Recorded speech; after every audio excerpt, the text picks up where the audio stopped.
We making moves. We making major moves. We making moves. We making major moves. We going all in. Like we got nothing to lose. We making moves. We making major moves. Welcome everybody back to the Mr. Man channel here. I'm grateful to have you guys here today and chatting with us. And today on our show, we have Jerry Chu, which is the CEO of Lofty.ai. Lofty.ai is tokenized real estate, or real estate in terms of fractionalization, and you can purchase literally minuscule amounts of real estate. I'm an early investor in the platform itself, as well as for properties on the platform, so dual investor, if you will. And today we have Jerry Chu here to, I guess, pick his mind and ask him some questions. Are you able to start by telling us a bit about yourself? Sure. Yeah, my background, it's not all that interesting, but I think it ties into what we're doing now. So I majored in mathematics for undergrad, and I guess I wanted to be a quant trader on Wall Street one day. And so when I got a master's degree in financial engineering as well, so a lot of quantitative work in my studies. But then, once I started working in the corporate world, I kind of realized it wasn't probably the best fit for myself. So decided to pivot into tech. So I taught myself how to code, and eventually ended up meeting my co-founder at another startup we both worked at. And, I convinced him to quit and join me to launch and build Lofty. And now in hindsight, all that math stuff, all the finance stuff I learned actually ends up coming in handy for what we're building now. Like, you were building some interesting things back in the day. I did a quick dive on you, and you were building some interesting things. One of them was an AI tool. Is that correct? That's correct. Yeah. But unfortunately in business, just because the product is interesting doesn't mean it will be successful. So we ultimately pivoted to what we do now. But at one point, we have built a neural network, which is a fancy word for the architecture of most modern AI models. And basically, we were gathering a lot of data that typical real estate investors and folks in the market would not be using for real estate. So we were gathering a lot of geotag location data, like people's tweets and Instagram posts with their pets and things like that. And it turns out you can actually use data like that to predict which neighborhoods would have higher demand in the near future for housing. And that would allow essentially real estate investors to sort of have a crystal ball to a certain degree and invest early in neighborhoods before prices go up. And then you would typically see a much higher return on capital. So that was our business model, and we sold that as a subscription software to any real estate investor that wanted to use it. That's awesome. I guess I got to ask, do you implement any of that into Lofty at all? In the early days, we actually did. So hence why we kind of kept the domain name, and legally the company is still known as Lofty.ai. Although today we don't actually use any AI stuff on the platform itself. Our team uses it to, increase efficiency and do better work. But at the launch of Lofty, for what we're doing now, we used to only list properties that would fall into these AI predicted neighborhoods or areas. And the first few properties launched were actually all based on the AI's prediction. And if you look at the theoretical price appreciation off of Zillow's estimate and comps in the area, I would argue that AI did a phenomenal job on that. The problem, though, was, by nature, if you're finding alpha in an area that a lot of people might not know about, despite real estate having, a lot of players in the industry, it by nature means there's not going to be that many opportunities. It'd be kind of unbelievable to be like, oh, there are like thousands and thousands of these properties everywhere that you could just invest and make really high rates of return on. And so we started, even at very early small scales, getting bottlenecked by the supply side, because people would want to list certain properties and we would use the algorithm and it was just say, yeah, it's not in one of those areas, and we would have to turn them down. And after a while, it was like, wow, we can't really like, the AI just says it like it is. Like there's just not that many properties in these areas available for sale. And so we realized if we wanted to grow the business, and it turns out a lot of real estate investors don't always care about price appreciation. A lot of them invest for cash flow as well. And so you kind of combine those two reasons. We were like, hey, probably makes more sense to just start letting people list any type of property. It doesn't have to be in these AI fields. And then over time, we just decided, you know what, this is probably not necessary, and it was really expensive to keep as part of the product, the data that we were buying and getting, and the training was really expensive. So we ended up spinning down the feature. So could this essentially, I guess, create an artificial build-up or bubble, if you will, knowing where the next, I guess, gem area or region could be in terms of purchase for real estate? Myself and 30 other people would use something like that, and we could essentially create that artificial bubble, knowing what we know with that AI tool.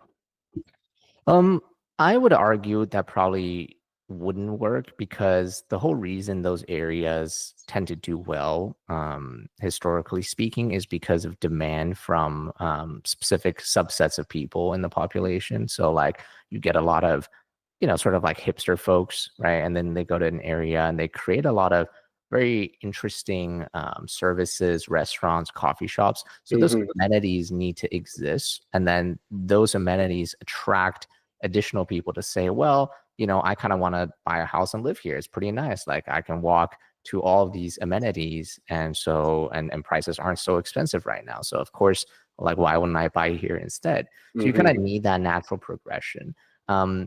If the services haven't reached critical mass yet, so that's kind of where you get the catch-22, where if you, like, the AI is good at doing this, is that it knows especially like what's the right timing. Because if you go when all the best restaurants like a Nobu is there, for example, like the area is probably already nice and you're probably priced out already, right? But if you go in too early, before maybe the first Starbucks opens, you'll be too early, and like you can buy up a lot of things in the neighborhood, but you might have to wait 5-10 years before other things start really opening up. So there's this sweet spot where there's just the right amount of amenities where a critical mass of people would want to move there. And that increase in demand is what causes prices to go up ultimately. And so, you can't sort of arbitrarily go in early and just say, we're going to buy up the whole neighborhood, and that's going to drive prices up artificially, because the demand won't be there organically. So you really have to enter at the right time. Well said. So Lofty uses blockchain tech to facilitate fractional property ownership. Can you explain how the tech enhances transparency and security for investors compared to traditional real estate investments? Yeah, I would say traditionally, you hear this a lot. Real estate, the sellers have a huge advantage because it's their house and they've lived in it. So they know, if there's any issues, they know what's broken. They know how old all their appliances are, if they work well. Like there are certain things where you'll often have a property that, things are technically working at the time of the inspection. And so you're like, oh, great. And then once you move in, like 2 years later, it breaks, right? A lot of times the seller will have that knowledge ahead of time, and they're supposed to technically disclose it to you, but they might not do that. And there's not a ton of recourse you can do, especially for minor things. But minor things add up. And so traditional real estate is very opaque. It's really like on you to go and get all the information, and it's on you to know what information you need to get to even ask for them a lot of times. Like you cannot rely on standard disclosures and just say, oh, well, this is good enough. And then when you add the stuff that we do through blockchain especially, you start to get a lot of transparency, because the data is all public information. And so you no longer need someone to sort of willingly disclose the data to you.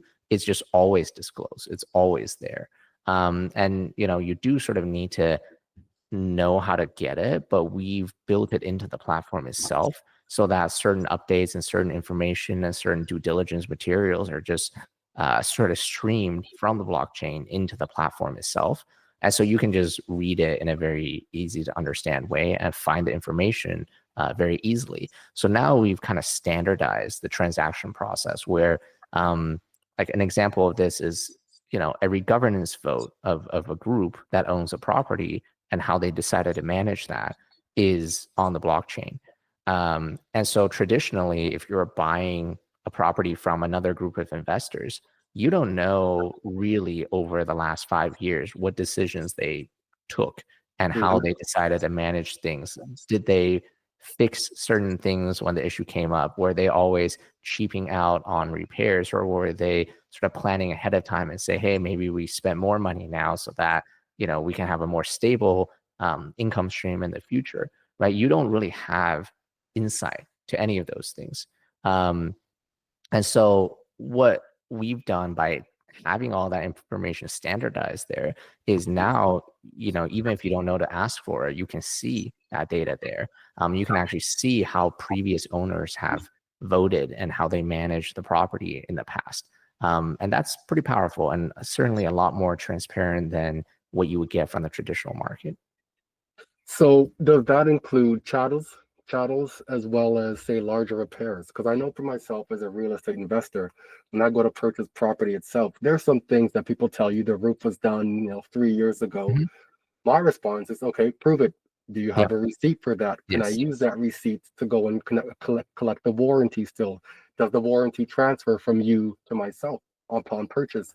Does that what about the hot water tank? How old is it? I can go and check the serial number, but it doesn't. I don't know how you use the hot water tank. What about the washer and dryer? So in terms of purchasing from Lofty itself, does it encompass information such as that, so I can get a deeper insight into what the individual components are within that house, so I can make a better decision upon purchase?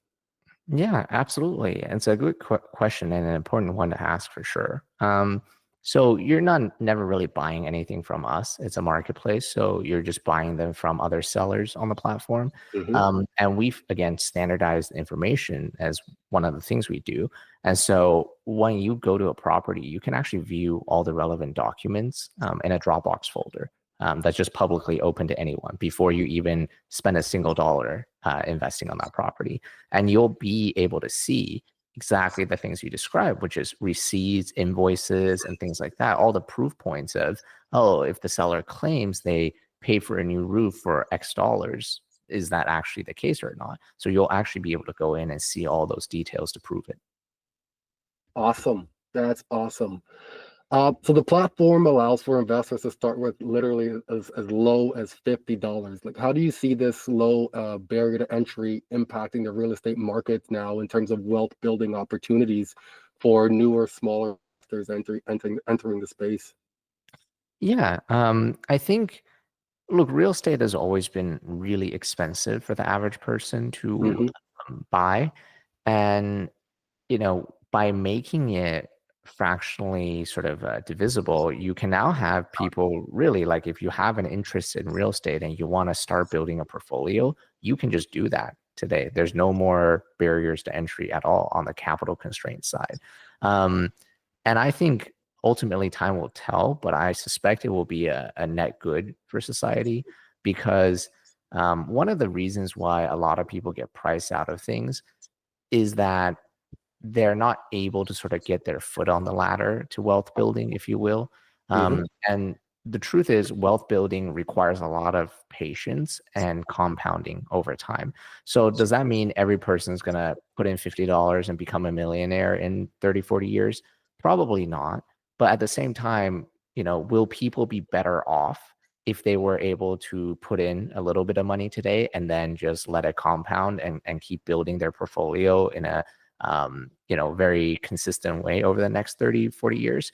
Yeah, it might not be generational money for those people, but I would argue if they do that, they will be financially better off than they were, obviously. And it would also allow them to, perhaps pass on assets to their children or grandchildren when previously they may not have been able to offer anything. And that actually allows a family to start building generational wealth. It might seem small initially, but really investments tend to compound. And so, maybe someone leaves their grandchildren a portfolio of $30,000-$40,000. In real estate, that's nothing. But hey, that's a decent chunk of cash. And if their grandkids are smart and continue to do that and grow that, maybe by the time they pass it on to their children, it will now be worth a few $100,000. And then their children can get it to potentially a few $1 million. And so in 2 or 3 successive generations, you could actually start having life-changing wealth effects. And I think giving people the ability to do that versus previously not having the ability at all, most likely will end up being a net positive. So to pass on, I guess, this investment, this security here to continue on that generational wealth or potential generational wealth building, does Lofty offer beneficiaries, or is that set up on the individual? Yeah, we offer, the ability to add beneficiaries, but because of just the way tokenization works and the fact that we don't really actually control your assets, there is a lot of personal stuff you have to make sure, like private keys and things like that. You'll probably want to leave them in the will so that your family members know that such assets actually exist and they can access it this way. So that's always good to kind of cover your bases there. But essentially, when you leave a beneficiary on Lofty, it really just tells us that, hey, this is someone we can legally work with. If one day that person reaches out and says, hey, I would like access to this account that, I don't know the password of, and 2-factor authentication is turned on, which I don't have access to anymore. If it's your beneficiary, we can then say, okay, well, then we can actually legally work with this person to basically help them gain access to your account. So yeah, but it's something you're able to do. It's interesting that we're here talking about beneficiaries now, because literally 3 weeks ago, I was at my lawyer's office discussing my will with my wife, and we were going through this very topic here, and I was going through what she had written down for us, and one of them was to leave the digital assets, and digital assets was not comprehensive. It was like computer assets, mice, whatever that you would use for computers, on to the next generation. No names involved, because there could be children down the line, right? The lineage could continue.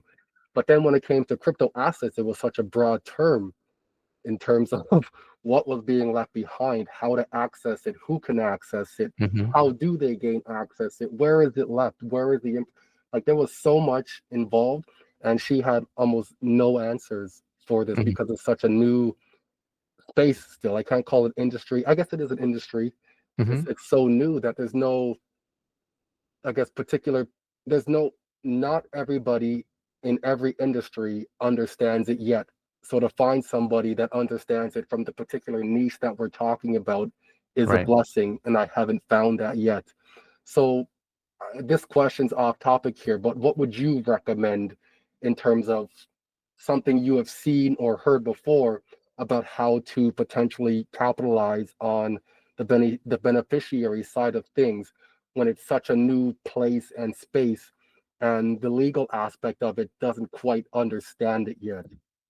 Yeah, I would just say it kind of, unlike traditional assets where you can just sort of legally put something on paper and then there's always some way to recover those assets because it's centralized, right? So for example, if you had a stock portfolio with Fidelity, right? Like, yeah, you could forget all the passwords. You could, sort of lose everything.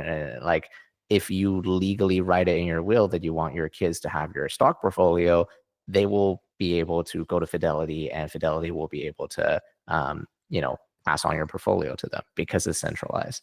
But with crypto assets, it's very different in that, especially if you self-custody, you could legally put pen to paper and say all sorts of things, and the court would recognize it. The lawyers would be like, this is totally fine, it's legal, your kids would be happy.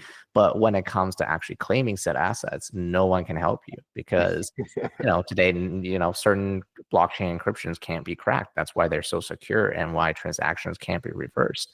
But there's just like nothing you can do. So unfortunately for crypto, you kind of have to be more diligent, where you have to both put pen to paper and say something so that legally it's recognized, and there's no disputes to it, right? If you have multiple children, right, what amount goes to which child, so you can be very specific about that.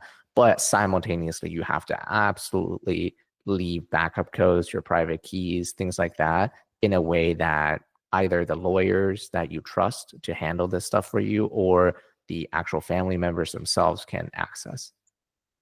Awesome. I appreciate that, man. Again, that was completely unscripted there. I appreciate that answer there. So as Lofty continues to grow, what are your plans for expanding the platform's offering, or like even entering new markets? Like, are there upcoming features, development that you're particularly excited about? Yeah, absolutely. I think what we're sort of, our North Star is to reach feature parity with the real estate market. We don't really view ourselves as competing with any fractional or tokenized real estate platforms. We don't view ourselves as competing with REITs or anything like that. We really view ourselves competing with the traditional real estate market, where we know for a fact that millions of people sometimes get together, pool assets together with friends and family, and they go out and they invest in real estate together. So that's already happening, and it's a massive market. Our goal is to build a product and show it to these people so that they can objectively say, hey, every aspect of the process that I'm already doing and I like, Lofty has kept that and amplified it and made it even better. And every process that I'm already doing that I hate, but is sort of a necessary evil of the industry, Lofty has just completely removed those. So the natural conclusion is, why am I doing this the traditional way? Like, why wouldn't I just do everything on Lofty, right? And that is sort of our guiding principle of how we build product, is to try to get to that point so that anyone who's doing this consistently will just look at our platform and go, oh yeah, like if I can do all of these things there, and like here are all the benefits that they remove from the traditional all the cons they remove from the traditional process, like of course I will just do this. And so over the last few years, a lot of it has been about just bootstrapping the marketplace, creating instant liquidity with no lockup periods, which is very massive in the real estate industry. And I would say our biggest sort of selling point right now, compared to the traditional markets. The next piece that we're now aiming to hit, now that we've kind of done all of these things, is the debt capital piece, which is that traditionally for real estate, most people don't buy assets all cash. They occasionally do for their primary residence, but for the vast majority of people, especially when it comes to investing, they take on leverage, right? They have mortgages, they have loans, and it's one of the reasons why real estate is even an interesting asset to people. Otherwise, on a cash basis, a lot of properties would return pretty low returns, to the point where you might have been better off putting it in a savings account when interest rates were high.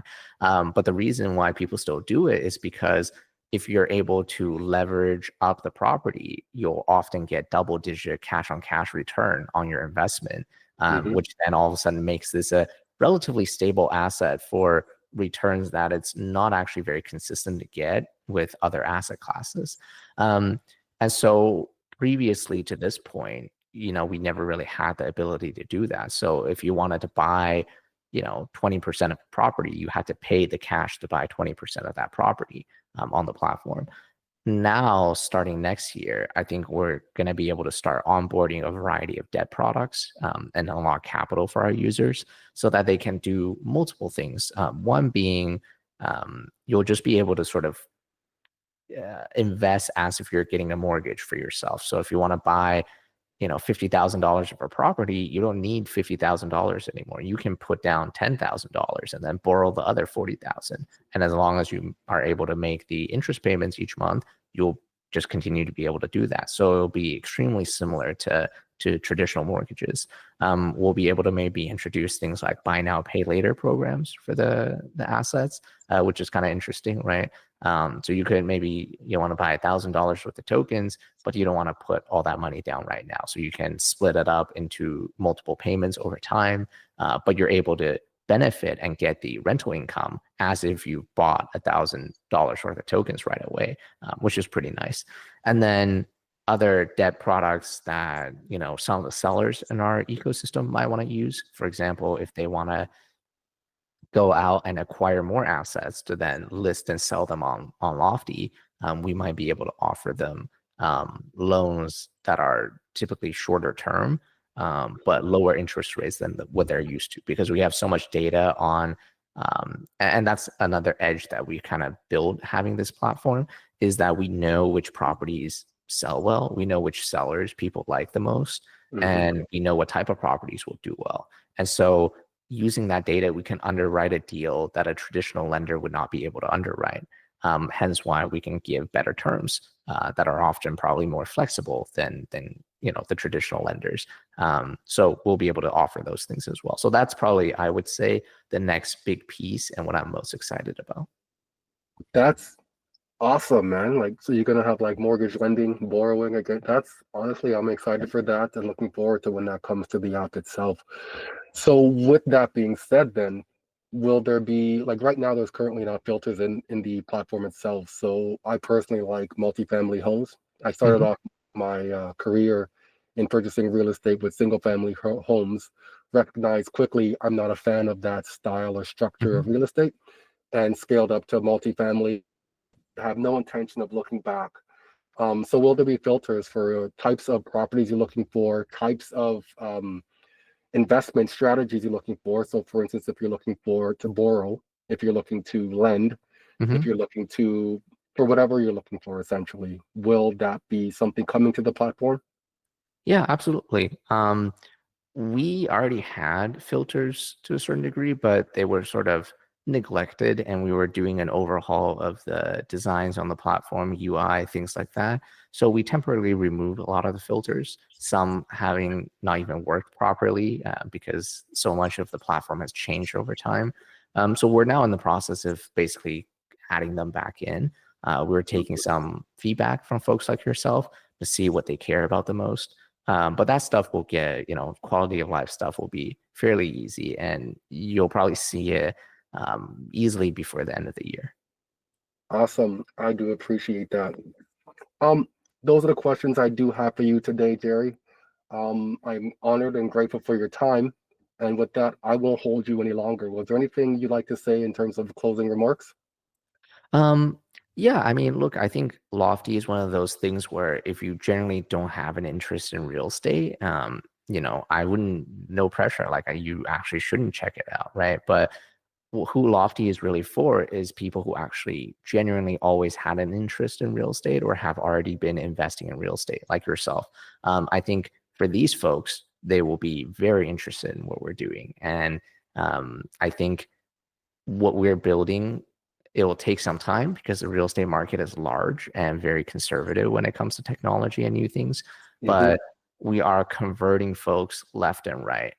You know, and the wonderful things is people from the traditional industry, once they sort of get it and understand the benefits that it provides, they can't imagine a world where they go back to you know, the traditional way without these new features and tool sets. So I think it's just going to take a matter of time, but eventually one day, pretty much my hope is all investment real estate transactions will kind of occur on our exchange.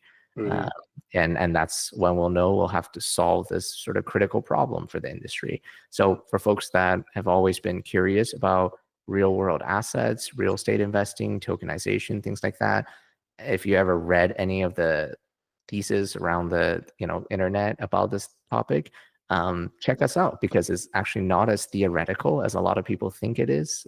They're still speculating what it'll look like and what would get billed, what gets tokenized, how tokenization even works.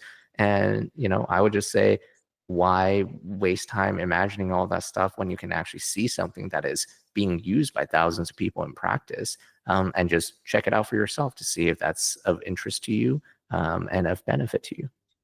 Absolutely. And where can folks find you if they'd like some more information on yourself and the Lofty platform? Yeah, my DMs are open on, you know, formerly Twitter, now X. You can connect with me on LinkedIn.